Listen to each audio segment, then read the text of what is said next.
Hello everyone, আসসালামু আলাইকুম। আশা করি সবাই ভালো আছো, সুস্থ আছো। তোমরা দেখতেই পারতেছো এর আগে আমরা দুইটা ম্যাথ সমাধান করেছি। আজকে আমরা 3 নম্বর ম্যাথটা সমাধান করব।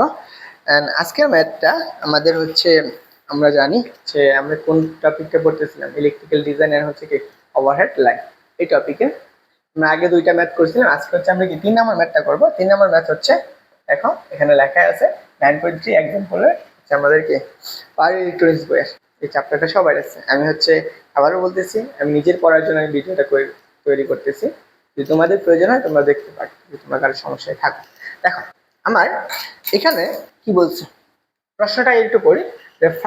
Find the inductance per kilometre and three phase transmission line using কত ইউজিং বলছে 1.2 ডায়া সেন্টিমিটার আমাদের কি conductor when these are the place are corner of the equilateral and triangle। বলছে কি এটা কি তিনটা অ্যাঙ্গেল আছে, each of the two side of 2 metre. তাহলে দেখো আমার এটার মানেটা এখানে যদি আমি একটা কন্ডাক্টর সূত্র প্রমাণের সময় সূত্রটা আমরা দেখছিলাম কি, তখন এ ছিল ইন্ডাক্টর ছিল, এটা আমি যদি কন্ডাক্টর নিছিলাম, এটা যদি আমার এ ছিল, এটা আবার বি ছিল, এটা ছিল আমাদের সি।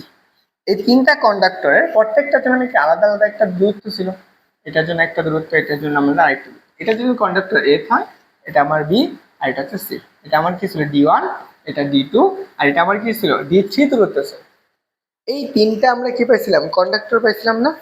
এটার জন্য আমরা কি করছিলাম, এই সূত্রগুলো ছিল। এখন আমার এই সূত্রটা আমি দুইটা ছিল, এটা সিওমেট্রিক্যাল আর এটা আনসিওমেট্রিক্যাল। সিওমেট্রিক্যাল এর মানেটা এখানে ছিল আমাদের D1 ইকুয়াল কত D2 ইকুয়াল কত D3। দেখো এই ইকুয়াল ইকুয়াল ছিল কত, একদম জাস্ট D ছিল। তখন আমরা একটা লিঙ্কেজ নির্ণয় করতে পারতাম। তো সেই সূত্রটা আমরা এখানে অ্যাপ্লাই করব, বুঝতে পারছো? আমরা সেই সূত্রটাই এখানে অ্যাপ্লাই করব।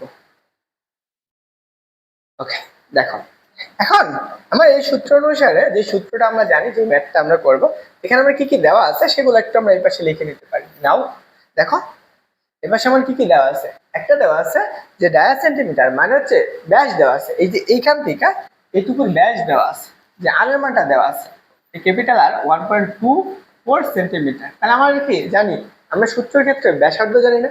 যদি আমি কি বলছে আমাদের বের করতে বলছে, দেখো পার কিলোমিটার, আমাদের পার কিলোমিটার বের করতে বলছে, ইন্ডাকটেন্স বের করতে বলছে, মানে এল এটা বের করতে বলছে।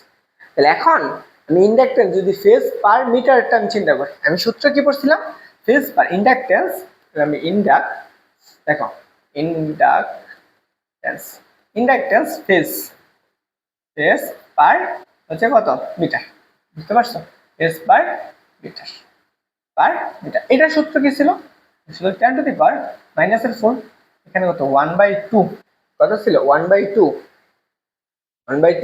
প্লাস 2 লন d/r, এটা পড়ছে। অথবা তোমরা এই সূত্র না লিখে এটাও লিখতে পারো, যে 10 টু দি পাওয়ার -4 কত 1/2 প্লাস 2 ইন্টু লগ ই বেসিক d/r, এটা লিখতে পারো। এটা কোন সূত্রের জন্য? এটা সিওমেট্রিক্যাল কন্ডাক্টরের জন্য। সিওমেট্রিক্যাল কন্ডাক্টর বলা হচ্ছে এই প্রত্যেকটা অ্যাঙ্গেল যে ফেজটা আছে, প্রত্যেকটা দূরত্ব যদি সমান হয়। সিওমেট্রিক্যাল মানে কি, A conductor, B conductor, C conductor, এবং যদি ট্রায়াঙ্গেল থাকে 120 ডিগ্রি অ্যাঙ্গেলে থাকে, এবং এরা যদি আমাদের কি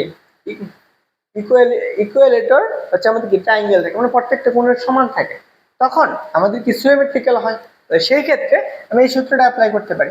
এখানে আমার কি কি দেওয়া আছে দেখো, আমার ডি এর মান দিয়ে দিছে। ডি এর মান কত বলছে দেখো, আমার ডি এর মান বলছে যে 2 সেন্টিমিটার। তাহলে 2 সেন্টিমিটার মানে 2 মিটার, 2 সেন্টিমিটার 2 মিটার মানে কত 200 মিটার, 200 সেন্টিমিটার।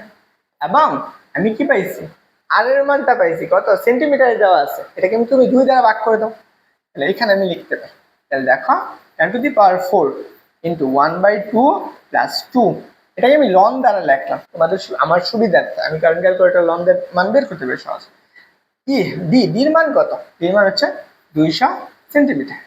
দেখো এইখানে আর এর জায়গায় কি হবে, r/2 এবং সেন্টিমিটার আছে, তাহলে কত r/2 মানে 1.24 ডিভাইডেড বাই 2, এই মানটা আসবে। তো তুমি যদি এই মানটা বের করো তাহলে বের করলে আমরা কি পাবো, এটার মানটা যে মানটা পাবো সেটা আসবে কত, 12 ইন্টু কত 10⁻⁻7 হেনরি। এটা আমরা কি পাইতেছি, লিঙ্কেজ পাইতেছি, বুঝতে পারছো, ইন্ডাকটেন্স পাইতেছি কত, সেটা হচ্ছে পার মিটার। এখন আমার বের করতে হবে কোনটা, পার কিলোমিটারটা। যখন পার কিলোমিটার বের করতে বলবো তখন কি 1.2 ইন্টু 10⁻⁻7 কিন্তু 1000 দ্বারা গুণ করে দাও, হেনরি পার কিলোমিটার, পার কিলোমিটারের জন্য, প্রতি কিলোমিটারের জন্য পাইতেছি। তখন তোমার এইখান থেকে কত হয়ে যাবে, তখন এটা আসবে 12 ইন্টু 10⁻, যখন আমি 3টা শূন্য যাবে তাহলে কত, 3টা শূন্য গেলে আমি এখানে কি লিখতে পারবো, সেটা লিখতে পারবো 10⁻⁻4 হেনরি। আমি এটাকে যদি আমি মিলিমিটার লিখতে চাই তাহলে আমি একটা দশমিক নিয়ে নিতে পারি, 1.2 ইন্টু 10⁻⁻3 হেনরি। তাহলে এটাকে আমি একটু এভাবে লেখা যায়, 1.2 ইন্টু 10 কত, আমি লিঙ্কেজটা কত পাবো, সেটা পাবো 1.2 মিলি হেনরি। বুঝছো, এটা ছিল আনসার, সহজ জিনিস। আমি আমি যদি এরকম পড়তে পারি, আমি যদি পারতাম, বুঝতে পারছো, তাহলে তো হচ্ছে CD4 থাকতো। দুঃখের বিষয় আজকে পড়ছি দেখে সহজ লাগতেছে। যাই হোক, তো তোমরা বুঝছো কিনা অবশ্যই জানাবা, অ্যান্ড অবশ্যই অবশ্যই লাইক কমেন্ট করবা, কেমন হয়েছে এটা অবশ্যই অবশ্যই জানিয়ে দেবে। তো সবার জন্য শুভকামনা রইলো, অ্যান্ড বেস্ট অফ লাক। আসসালামু আলাইকুম।